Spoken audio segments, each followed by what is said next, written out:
Okay, kausap ko man si Dandrick Sumabong. O unsa man? Basta. Okay ra ko. Okay ra? Okay ra. Okay. May away ka dito sa Maynila. Sinong kalaban mo? Si John Vincent Pangga.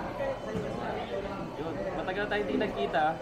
Itong laban na to, paano malalaman at sino kalaban mo? Anong klaseng boksingero sa tingin mo? Distance ata yung laro niya. Kailangan kong galingan. Mas galingan ko na. Sa ano ka na, no?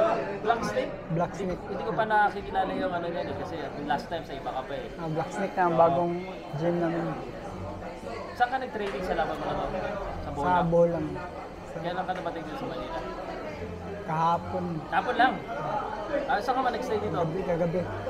Sa Raiders, hindi ko kabisado. Kumusta naman ang condition mo? Okay lang naman ang audition ni Sir Paul. Ano mo masabi mo? Late yung yung kalaban mo, wala pa ngayon. Ay, hindi ko alam bakit late. Ano masabi mo sa kalaban mo? Bakit late siya? Dalian na. Dalihan niya. Marami Hindi ka ba na bawal. ano man, hindi ba professional yung kalaban mo, late, hindi naman ikagan, hindi ka nainis? Hindi naman. Hindi naman. Sinong kasama mo na sa coach mo? Si Coach Junrel. Okay. Nandun sa... Okay, so itong laban mo may belt. Opo. WBF Asia. Kaya... Alam ko may belt ka na dati eh, di ba? wala na yun. Pang-anti na yan. Pang ilang belt mo to kung sakaling manalo ka?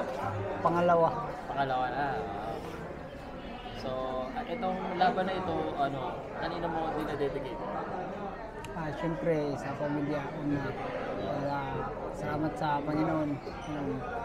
At saka sa manager ko, si Massimo, yung isa sa manager ng Black Snake.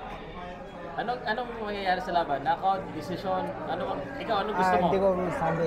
Pero ano gusto mo? Galingan lang. Kung may knockout. Mas gusto mo knockout? Sure. Imbitahan mo ang mga taga-Bohol at yung mga kaibigan mo na suportahan ka sa laban mo bukas sa Midas Event. Yan, taga-Bohol na mahilig sa boxing. Suportahan niyo ako. At saka sa lahat ng nanood, suportahan lang kayo. At saka salamat sa Pauka Sports. Please follow and share. Ikaw, wala kang YouTube? Wala? Wala na. Wala, okay. Salamat bro, good luck ha. Hindi ba? See you back in Bohol. Pagbakasyon doon. Salamat. Okay bro. Salamat, Sir Pao.